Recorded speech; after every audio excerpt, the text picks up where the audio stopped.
Welcome to The Art Box, your podcast dedicated to exploring the vibrant art scene in Nevada and beyond.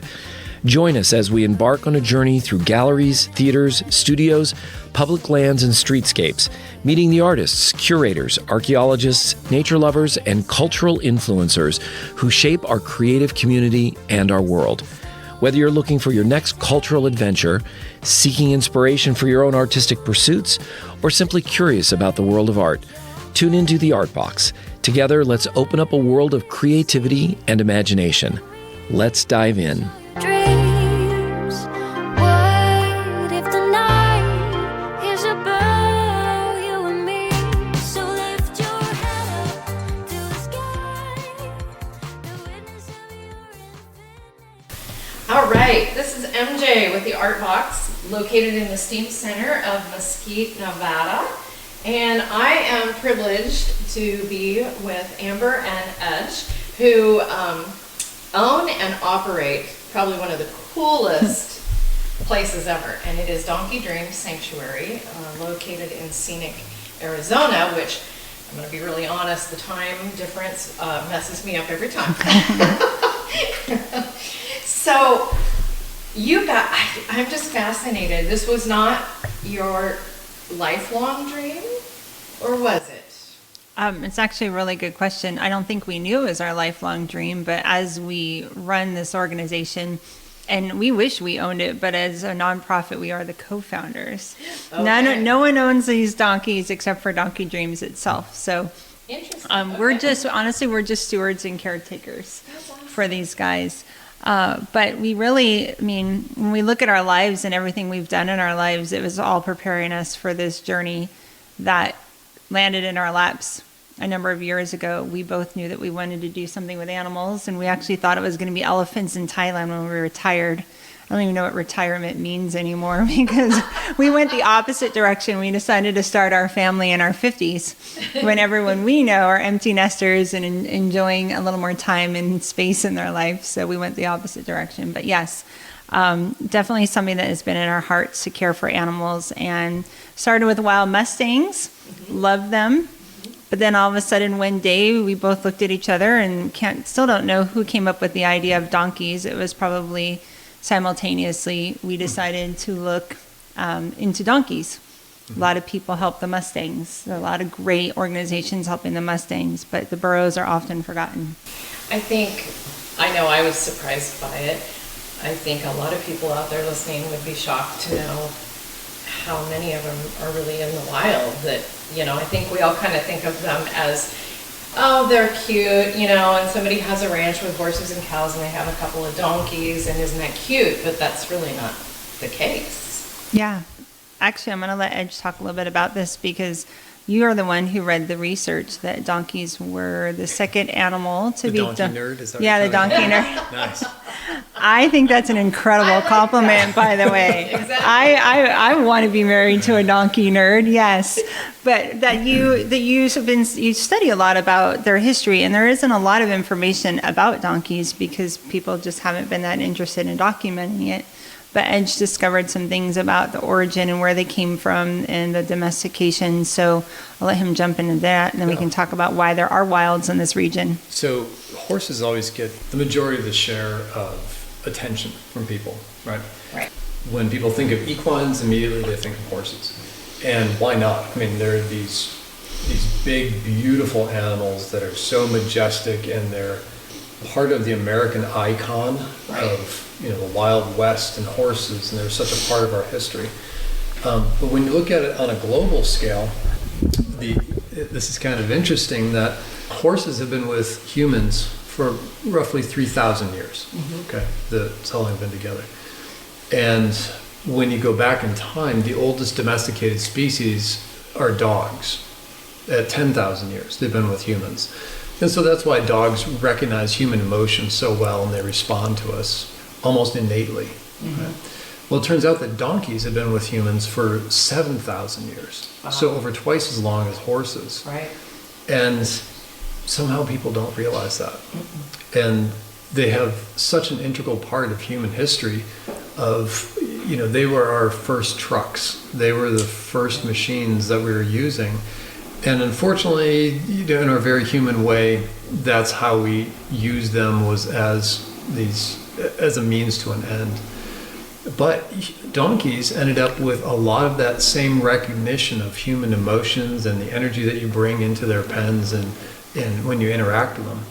And especially when you see it with wild donkeys, which is what we focus on primarily, that they have this innate sense of what a person is all about. And we've seen it here where someone that were like, okay, we'll see how the donkeys react to this person. And the donkeys are just like, who are you? We got to get to know you, and then swarm around them. And there's other people that you think that the donkeys are going to love this person, and the donkeys are like, no, not so much, and they just walk away. And they have that ability to sense where a person is at, what their emotional level is, and just what type of person they are. Yeah. And it'll change. I find that they read emotions so well that I can be working my full-time job and I come out and to do something with the donkeys, and if I'm all fired up from something at work where I'm tense or anxious or stressed, some of my favorite donkeys will be like, what's wrong, Dad? And they'll kind of come over and soften me. But there's other donkeys that are just like, you need to check yourself before I interact with you, and they just walk away from me. That's the best part about animals. They really call you out on their stuff. Yeah. They really They're do. very authentic. If they want nothing to do with you, they want nothing to do with you. Yeah. And like with dogs, humans can pretty much make a dog do what you want it to do. Right. Right. And for the most part. Donkeys, you're dealing with a 5 to, some of our big boys are 800 pounds. Right. You're not going to force them to do anything, right? Not in a humane way. And so you have to figure out or really be aware and conscious of your emotions and what you're portraying to that donkey. So That's awesome. yeah. An interesting fact, too, about donkeys and humans on a more biological level, and this is maybe because they've been together for so long, is that they've actually been able to scientifically prove that when humans and donkeys are spending time together, their hearts go into coherence. Wow. So they actually, beat, coherently. That's So cool. talk about having an impact on each other, and from a tangible physical level, never mind the sense of well-being and peace and joy you experience when you spend time with donkeys. And honestly, that they can pick up and experience themselves by spending time with you when you're present and see them and value them and cherish them. That's really awesome. People might think we're crazy, but I think you can actually feel that heart coherence when it happens. Yeah, I 'Cause agree. One of the things donkeys love the most is just sitting, when you're just sitting with them and they can just be with you. Yeah. Maybe there's a little scratching going on. Something like that. They're scratching you on your forehead and behind your ears. But so many of our donkeys just want to be near you and just want to feel that energy, and you just feel differently. I think it's always better, but you feel differently as soon as you settle into that space with the donkeys. Yeah. It's beautiful, and I wish you guys could see what I'm able to see sitting here. I'm actually in their home, and all I'm seeing out in front of me are the donkeys, and it's just so peaceful. I don't know. I'm probably an animal nerd. I mean, I grew up on a ranch and had just about every animal imaginable. My grandfather was very cool. He would travel, and he would work for ranches moving cattle and stuff, and he'd always come home with something for me. I'm sure my grandmother just loved that. Right. But, with that experience, I can appreciate, meeting them where they're at. Yeah.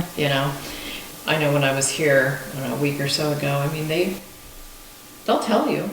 They'll tell you what they want to experience. What drew you guys to this location? Because I'm guessing you could do donkey sanctuary in a lot of locations. You guys were originally from Park City, right? That is where we are most recently from. Okay. Yes, and where we actually learned the most about the plight of the wild burro and wild Mustang, and decided that this was the animal thing that we were going to do. And we actually did some research on burros and realized that while, donkeys can survive in colder climates with snow, it is not ideal for them. Right. And it takes a lot of extra energy and time. And because the mission of what we do here is to provide a habitat and lifestyle that is innate to the animals that come to live with us, the donkeys that come to live with us, it would not be fair to put them in the snow up in Park City. Granted, they probably do experience snow in the wild, but they have the ability to navigate to places maybe where there's less snow. Exactly. Sanctuary owner, founders, where once you bring that animal into domestic space, captive space, you're responsible for making sure that you give them the best life that they could possibly have, because they can't seek out their best life anymore. Right. So that does bring me to the next question is, this is a sanctuary, and when you bring them in, they stay here for their life. And they actually live in herds, which is natural to them. Yeah. Yeah, we laugh with some of our friends who have kids that are empty nesters, and we laugh about how we are never going to be empty nesters because these guys are here for the rest of their lives. 50 years, some of them. So when we retire, we'll move in with our kids. We are. Yeah. They're just not going to change our diapers and yeah. Oh wow, that is amazing. I love the fact that it is a sanctuary and not that you're just trying to find them their next home and separating the families, because they do live as a family. Yeah, so it offers us a really unique view into the donkey world, because usually a ranch of our size with a number of donkeys, it's a matter of finding them new homes. So you only have the donkeys for a certain amount of time and then they move out, and so you experience a lot of donkeys over a long period of time, or a lot of donkeys over a short period of time, however you want to think about the rescue world. Whereas here we have a good number of donkeys that we are going to experience their entire life cycle with them. And so we get to see behavioral changes as they go through their infancy to being toddlers, if you will, to being teenagers and young adults and seniors. We get to see all of that and how it progresses in each donkey. And it's surprising how many donkey people or equine people we bump into that don't get to see this, or they'll know what their horse is like through that lifespan. Right. They don't get a sampling of dozens of horses in a lifetime. Living in a family. Yeah, because horses would be living in a family as well. We've actually dispelled quite a few myths or rules of thumb that many people in the equine world have about, like, when the babies I'm putting that in air quotes, need to be separated from their mothers. And what we've seen is that, we have Moses and Nellie who have been together, he's 9 now? Yeah, probably close to 9. So they've been together for 9 years. Wow. And they still snuggle together when they sleep, That's and they sweet. hang out, and she's on a special diet, one of the 50 special diets that Amber makes every day. And so we put her into a little feeding area so she can be eat in peace. And Moses will wait for her outside her eating area until she's done, then they walk off together. That is precious. Yeah. That's really precious. And they're part of a herd, so he has his friends and she has her friends, but their majority time together, or time spent, is together. Which is actually, so this has been a really interesting thing that we've helped a lot of really savvy equine, especially donkey people, understand, is that a lot of people believe that when the reason why it feels safe and humane to remove a young male from his mom so that he can be separated, castrated, so he doesn't make any more babies in that herd, and then not return, is because in the wild, the males may go off and do their own thing, but they tend to keep a connection with their families and their moms. When a mom comes into captivity, that's her last baby. Right? So the relationship is completely different in the sense that that's her only baby. And in working in the rescue world, I saw a lot of moms where their babies were adopted out because the babies that are born in captivity are friendly and cuddly. And the moms who have been removed from the wild pregnant, very stressed, tend to not want to be friends with humans necessarily. They don't want to become somebody's pet. They want to be wild and free. So the babies get adopted and the moms get left behind in the rescue system. And it's actually kind of a tragedy because donkey moms, they live to make babies. I mean, donkeys are a prey species, so they carry the baby for 11 to 14 months. They can get pregnant within 6 days of having a baby. So their whole mission on earth is to be moms to make more donkeys. And so to take that away is to kind of take away their fundamental existence. So while I've always had compassion for the babies when I saw them, needing to be removed from their moms through the rescue system, my heart was always in a very special place for those moms, because what would it look like? And I saw many, many depressed moms left behind as their babies were adopted out. Yeah, and again, it's not even something intentional that humans are doing to punish them or hurt them. It's an unintended circumstance of how we choose to use animals, which is let's go adopt the cute fuzzy one and make them our pet, not thinking about the rest. And then again, the adopter has no idea. So this is part of why we love having opportunities to share some information around, why we do what we do, why we keep families together, why we mainly adopt mom and babies or pregnant moms so they can have their babies and stay together. In that, I'm guessing that when one of the herd passes away, there is a real grieving process within the entire herd. Yeah. Yeah. Yes, unfortunately, we have experienced that personally. So you guys Yeah. have had a tough Yeah, year. we had a tough year. Our first 2 years, we didn't lose any donkeys, and then we lost our first one. In year 3, we lost, I think, 5 donkeys, and that was more than any of the donkeys we've lost to date. And so it was tough. And one of the really tough ones was losing. We actually lost a mom of a young jack in a herd, and it was really tricky to see him as an orphan, because usually we were concerned about the moms, but he was an orphan overnight. Unfortunately, if he had not been in that herd, I don't know if he would have made it. He was in a herd, and one of the other mamas and one of his cousins or whatever took him in and snuggled him and looked over him and stood over him. And fortunately, he was past the age of needing nursing or bottle supplementation. But yeah, it is really hard. In the herds, they take care of each other, because in the wild, things are going to happen. Sure. A donkey's going to be attacked by a predator, or there's going to be a roundup, and the mom's going to get rounded up and the baby's going to be left behind. So the herd environment is, what will help support them through just about anything physically or emotionally. So Those herds are really tight knit too. Many people don't realize that.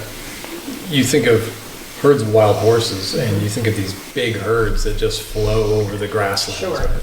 That's kind of our pastoral picture. Donkeys actually live in really small herds. It's between 4 to 10 usually, sometimes 15, but it doesn't get bigger than that very often.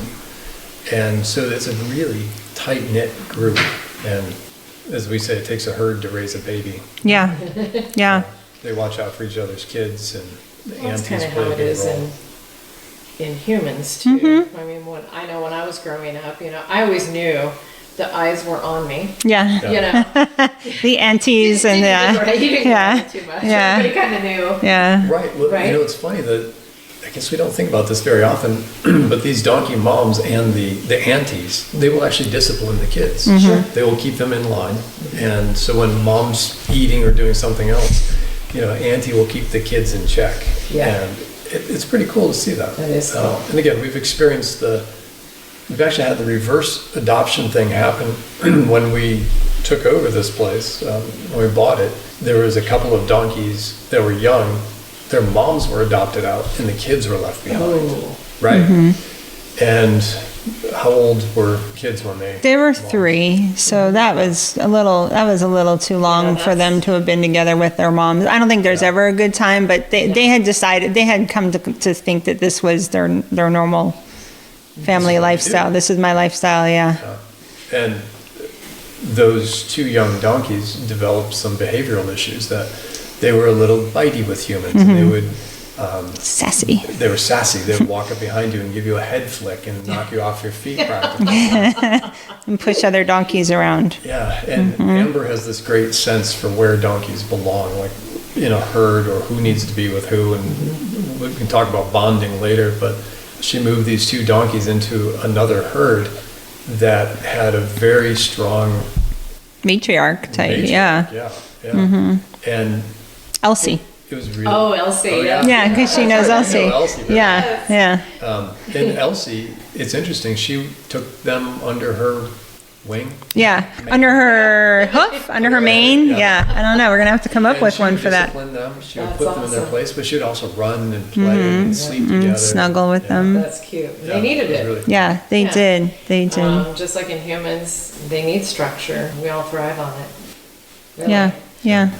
That's amazing. And as a side note, I'm sure you guys have been aware, but Elsie did get to go home. We have had conversations with her new mom or Oh, that's buddy or awesome. whatever. Yes, sounds like it's an amazing I match. was a little sad. David's down at Juniper Outpost. Right, this is where that's where I'm from originally. But so for months, this beautiful painting of Elsie has been in the store, and I loved her. And I kept every time I go in there, I'd be like, okay, I'm enjoying you while you're here, but I wish I had a place in my house that would be perfect for you. Right.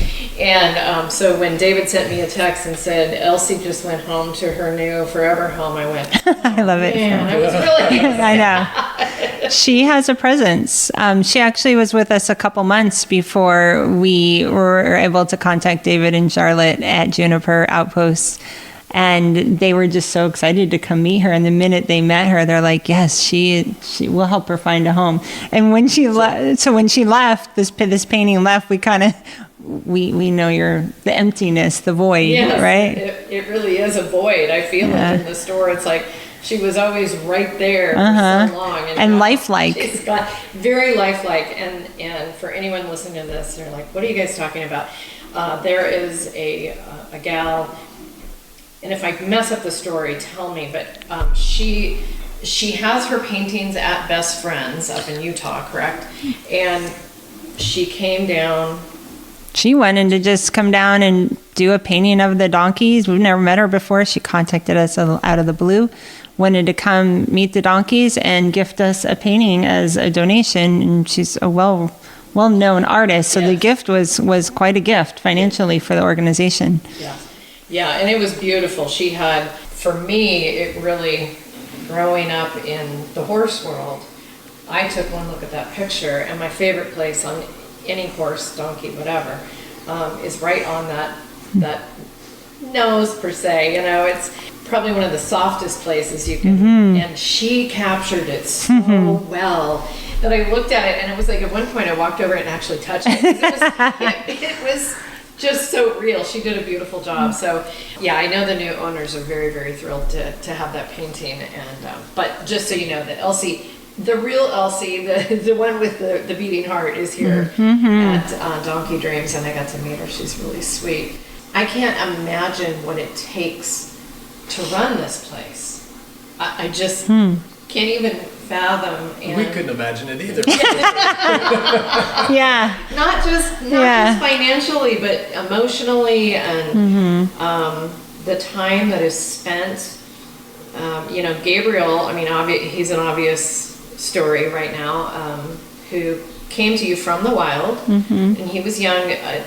How old did you guys assume him to be? You know, the vet estimated him to be between 2 and 4 months, and it was really hard to determine because he could have had some stunted growth from malnutrition, or he could, donkeys grow at they're different sizes, right? So we have found him to be a lot taller than a donkey his age. So we don't totally know, but 2 to 4 months after being in the wild, surviving according to the vet's estimate based on the condition of his wound on his leg, being out there for 4 to 6 months, or 4 to 6 weeks, excuse me, on his own, most likely without a herd, and definitely not a nursing mom. Right.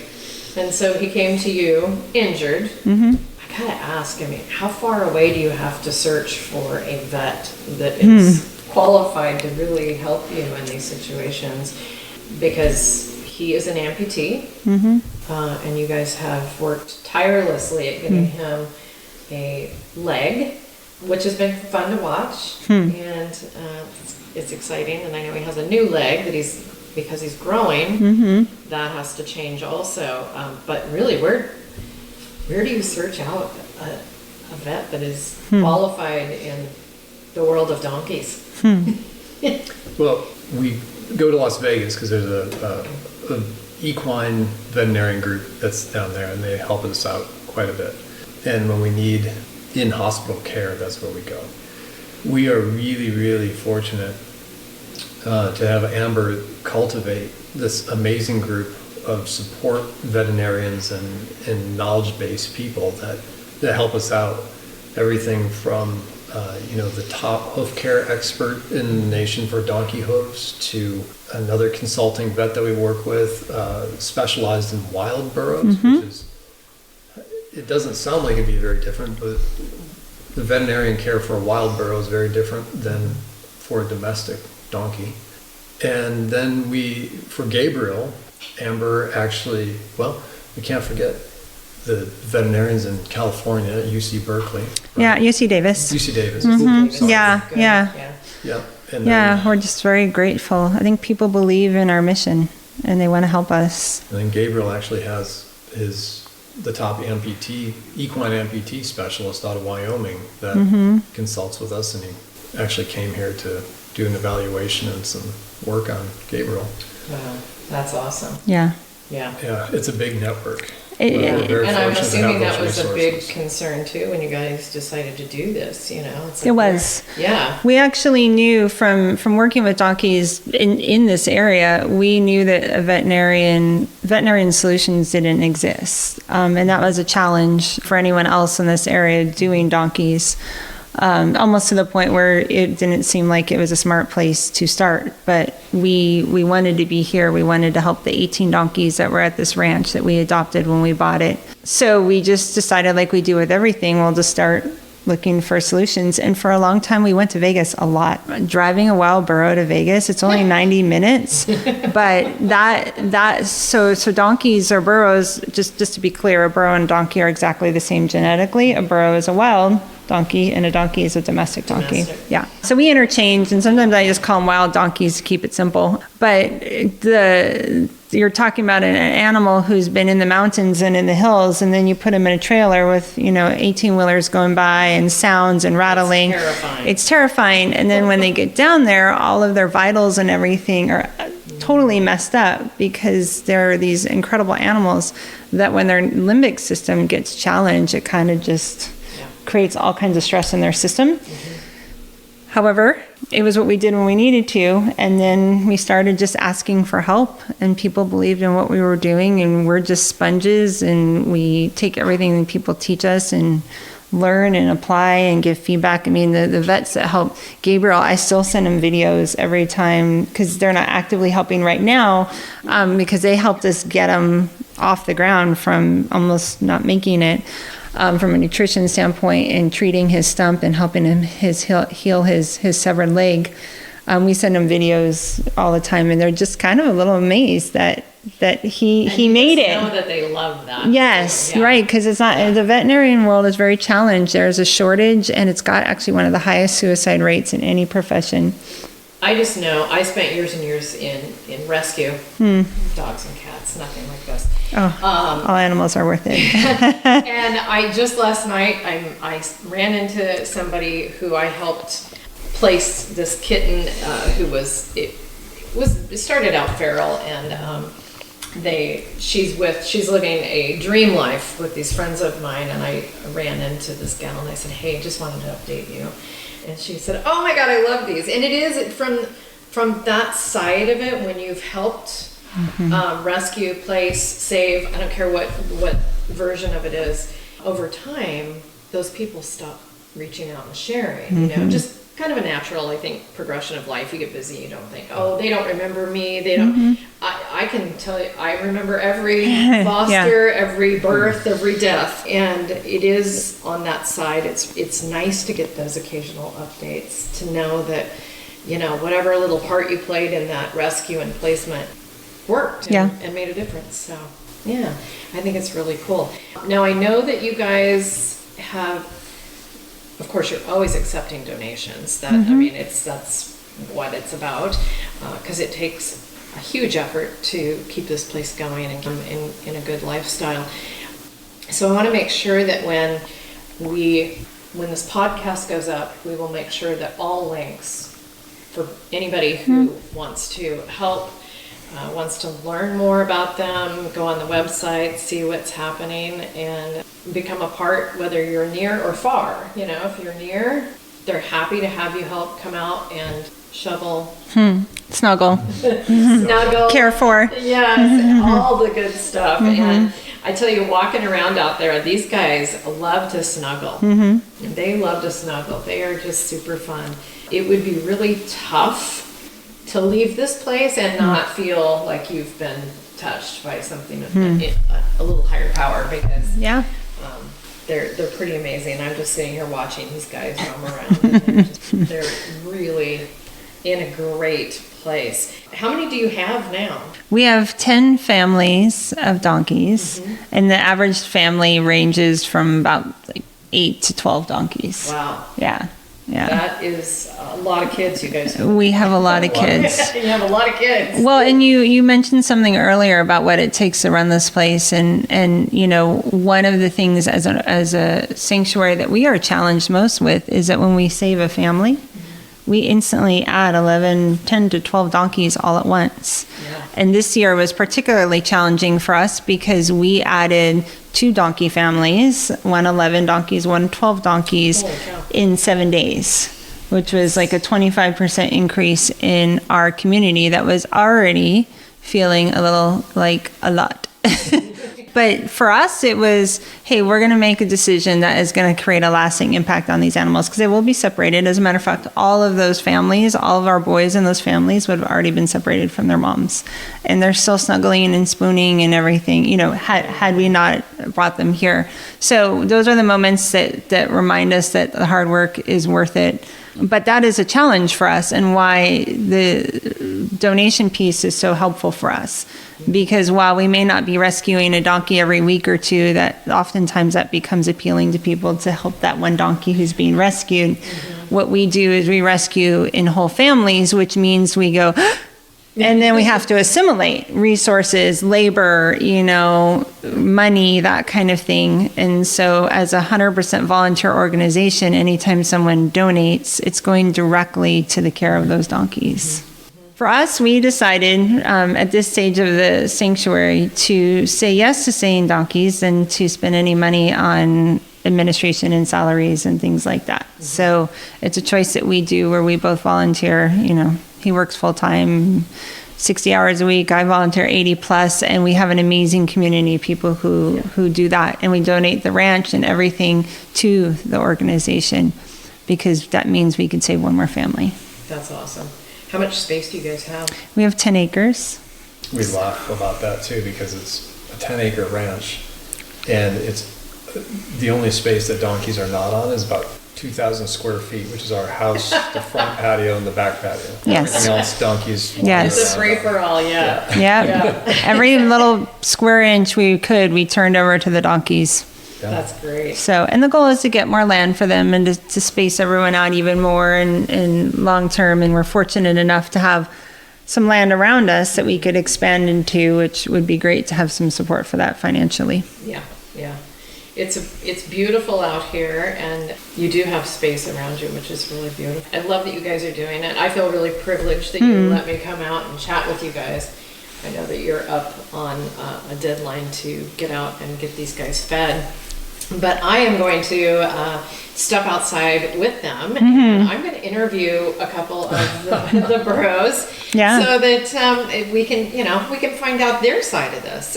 I can't wait to hear them talk. I swear they do communicate to us on a regular basis. There's a lot they can say. And I wanted to make sure too, because this is a really special time of year for, if this is before January 10th, Right. very special time of year for people to give to the sanctuary and to the donkeys here, because all donations are doubled through the Nice. 10th. We have had a couple donors do a match, and taking in all these donkeys this year kind of slowed our fundraising efforts. So we have $20,000 to make up this year, but I know with the community that we have and the mission, people will rally to support us. So every little bit My helps. hopes with this podcast, because we are listened to in over 70 countries. I mean, it's amazing. I think it's amazing considering Mesquite. It's this tiny little where do you live? And that it's picked up like that. And so I encourage anybody who's listening and wants to help, please do. And the links will be attached to this podcast. So there's no Awesome. question on who they're reaching out to. We'll make it very clear because we want to make sure you guys get what you need to make this even better for them, because they're definitely happy. I mean, just to see that, so that people can really see the surroundings that they're in. It's a beautiful location, and they're obviously all thriving. So hats off to you guys. I love this. Thank you. A little embarrassed growing up in the world that I did that I didn't know. Yeah, I knew there were wild Mustangs, but yeah, the wild donkeys, I didn't know that aspect of it. Yeah, that's something that we have really made part of our core mission. It's not part of our mission statement, but something that we believe in a lot.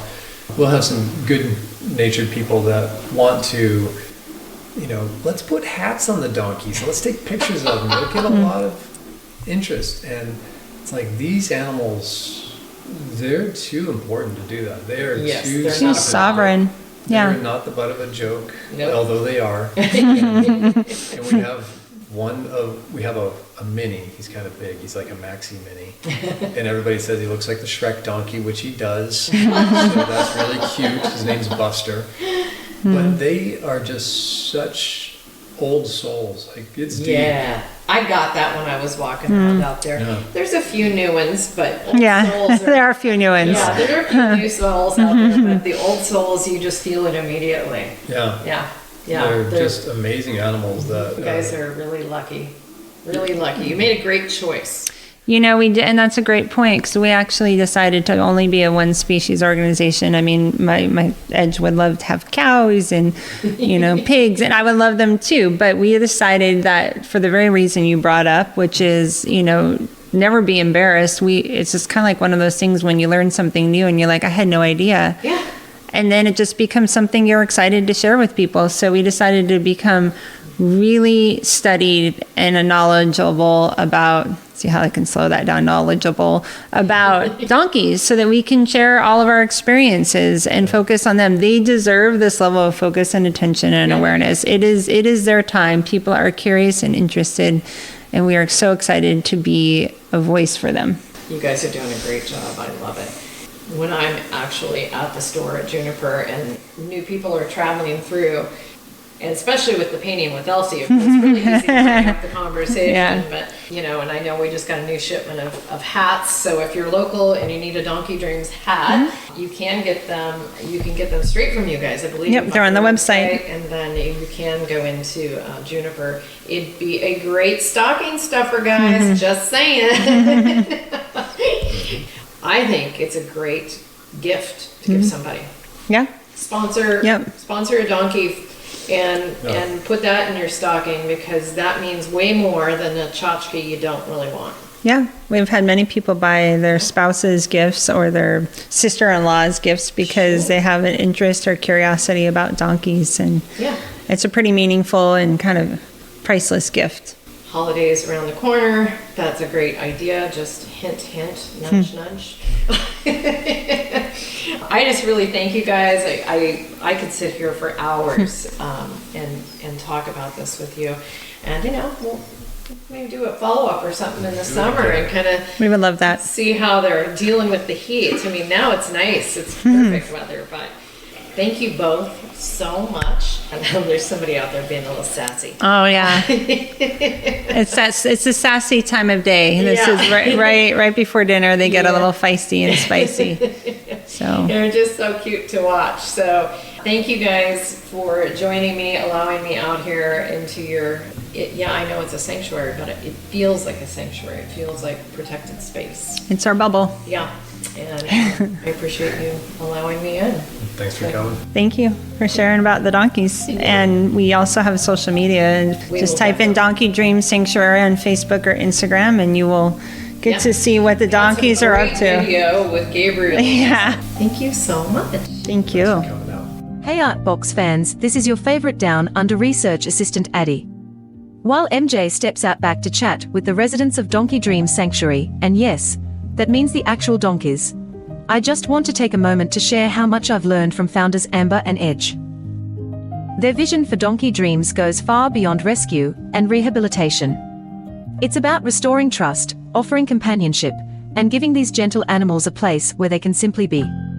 Each bray, nudge, and curious gaze tells a story of patience and care, and honestly, it's a reminder of how healing quiet compassion can be. If you'd like to learn more or support their work, visit Donkey Dreams Sanctuary online at donkeydreams.org. And stick around, because MJ's bringing us a few stories straight from the pasture. Do you have anything to say, Swayze? Swayze's very special. Huh?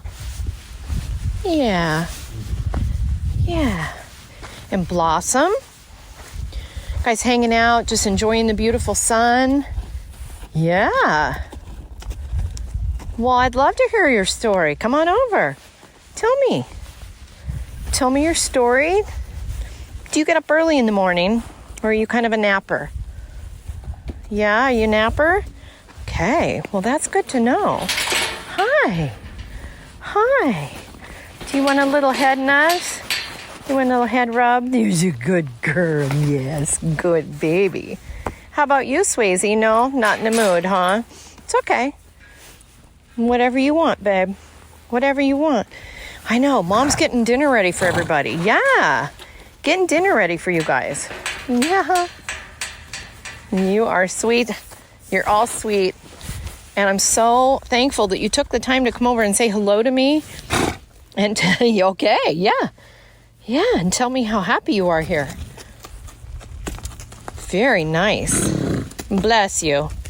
Yeah.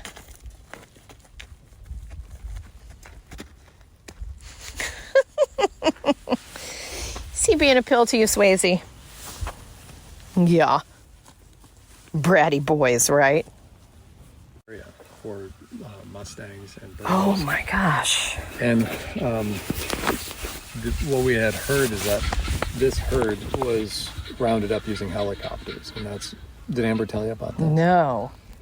So it's bad when you do it with wild Mustangs, but it's almost a death sentence to do it to burros. Yeah. Because horses will just run, like somebody spooks them, they run. Donkeys are thinkers, and they aren't built like horses where they can run these long distances. Oh. And so it can actually kill them if you round it up by having run long distances. So they did not want to have anything to do with humans. I can imagine. They came to us in early February, and it was probably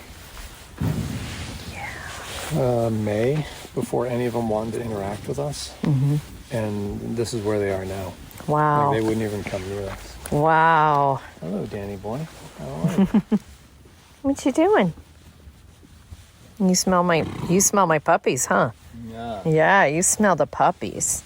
So this herd is really special too, because they're the first ones we see in the morning, the last ones we see when we go to bed. So Yes. Hi. our mornings start at 4 Hi. a.m. Did you want to put your 2 cents in about living here? Yeah? Yep. Look at you. What a sweetheart. You're sweet. Yes, you are. Get the inside of that ear. That feels good, doesn't it? Yes, it does. Look at that. Giving kisses and everything. Well, you were talking about that soft spot on the Oh, yeah, that's my favorite. That is just... A lot of them love to have that area smooched. That is just the best. Oh, that's Nellie and Moses, the 8-year-old, 9-year-old boy with his mom. Oh. Yeah, that's them. That's sweet. I'm going to get a picture of them. That's really... I love hearing the story, and then when you get to put the face with it, that's sweet that they're together. And then these little guys. Yeah, they were here when we bought the ranch, and we adopted them. Yeah.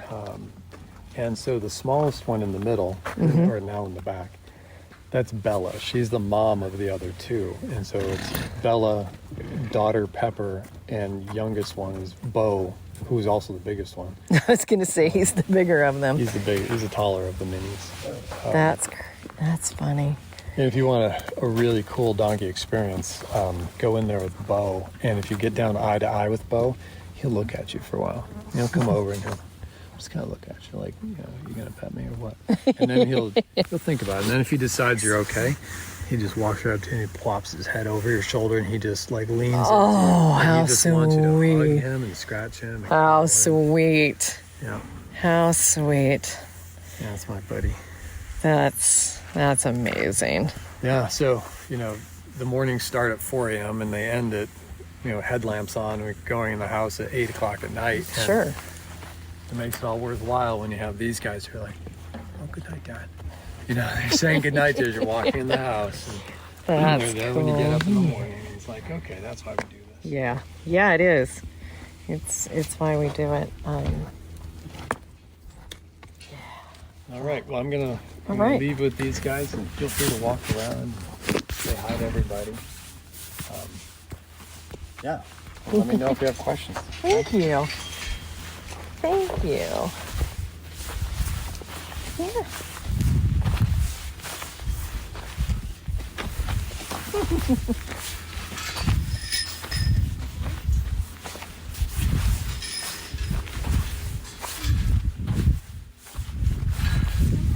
It's time to eat, guys. It's time to eat.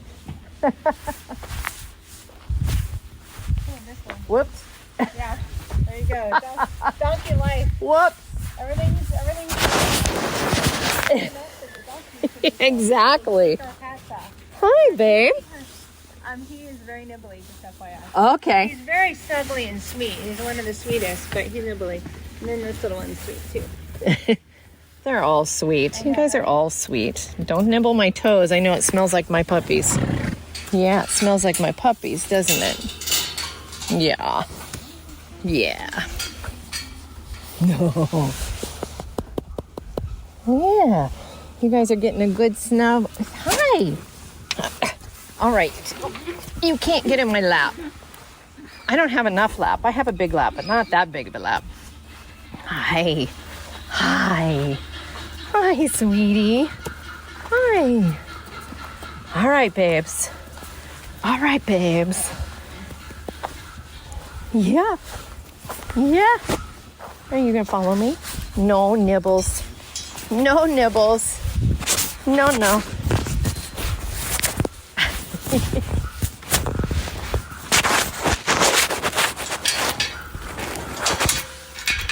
You stay here. You gotta stay. Don't nibble, please. You stay here. No nibbling. No nibbling. He was trying to grab my jacket. I was like, no. We're going kind of through like a nibbly engaged phase. And it's like an age thing because they're all doing it. And Asher is particularly forward with it, the one that goes really fast. Did you get any interviews? Yes. Okay. They're all very happy to be here. Good. Yes. Okay. Fantastic. Yes. He's like, can you tell Mom to hurry up on dinner? Yes. You guys, we didn't get a... Oh, I guess we are. Yeah. Still recording. Yeah. What is it you're looking for? Dinner? Smooth my nose. You're looking for dinner? Huh? I don't have your dinner. Anything. Mom has your dinner, though. She's going to be getting dinner. Do you like what you're being fed here? Yeah, you're looking for my jacket. I got nothing, baby. I got a Kleenex. No, I'm not even in that one, do I? These ones came in from the wild, a little nutritionally deficient, so a lot of them are on Oh. buckets. Yeah. They're just kind of supplemental, but yeah, So you're like hungry. Hungry. they are. Dinner is good. Yeah, we drop 50 special meals a day. Oh my God. That's crazy. Make them up, soak them, pick them up, and do it again in a couple hours. Oh my gosh. Do you want to talk to me? Do you want to come say hi and talk to me? Yeah. What kind of story do you have to tell, beautiful one? Are you happy? You're happy. Look at your gorgeous markings. Yes. Really? Really? You've had that good of a day, huh? Beautiful temperatures. I agree. I agree. You guys have all the best there is to offer for donkeys. Yeah. You're very lucky, and I know that you know that. Yeah, I can see it in your face. Hi, sweetheart. You guys are precious souls. Yeah. I'm just going to start recording. So Blossom, how are you? How was your day today? Are those bugs still bothering you? Are those bugs still bothering you? Amber put some anti-bug stuff on her earlier. Oh, and we have we got some chickens joining us. Yeah. Yeah, those things are, nothing like a good ear rub, right? Yeah, ear rubs are good. We like those a lot. Oh yeah, you just lean into that, girlfriend. Lean into that. That is good. That's really sweet. You are a beautiful girl. I love that marking. Yeah, so 90% of all donkeys, about 90%, I mean, not scientific, they have this cross on them. And theory on it is that it's kind of like a zebra stripe that helps them blend in with the wild. Well, zebra stripes don't help them blend in. But this is part of the camouflage that just breaks up the silhouette. That's awesome. But you'll find a couple of donkeys, usually the darker ones and the white ones, don't have the cross on them. Now that's interesting. And now that I'm looking over, I see that the lighter ones. Winky does have it. It's just a little darker shade of red on him. But Tenzel doesn't have one. And the unicorns don't have I it. love the names. They're the best. They're so good. Yes, Blossom. Yes, you are lucky to be here. So the seniors love to snuggle, but if you want to go in the backyard, you're Oh, silliness out there. we have zoomies. We have zoomies happening. That's always the best. So we have this, did Amber tell you about this being a community donkey area out here? Yeah. And so that alleyway is also a community donkey area. And so you'll see some of the donks that are out there, and once their turn to be out there, they just go zooming up and down the alleyway. It's like a straightaway on the racetrack. That's fun. I think it's fun to see their personalities and the silliness that they can. These two are hilarious. I'm gonna see if I can get a video because that's hilarious. That's Zara and Safira.